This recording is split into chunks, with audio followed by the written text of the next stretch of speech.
Welcome to the last breakfast. Please enjoy the video. In this video, I will explain how to make Roblox weapons. To begin, launch Roblox Studio and open a new base plate. Familiarize yourself with the interface, especially the Explorer and Properties windows, which are crucial for managing your game's assets.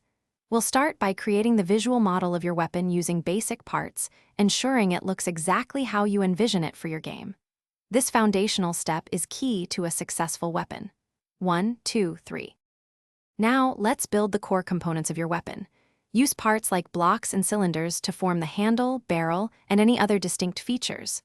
Once assembled, select all these individual parts and group them into a single model. This keeps your workspace tidy and makes it easier to manage. Remember to anchor the static parts to ensure your weapon stays together and doesn't fall apart during gameplay. 1, 3, 5. Next, we'll bring your weapon to life with scripting. Insert a new script object directly into your weapon model. This script will contain all the logic for how your weapon behaves. You'll write code to detect when a player clicks, then create and launch a projectile from the barrel. Additionally, you'll define how much damage this projectile inflicts upon impact, making your weapon effective in combat.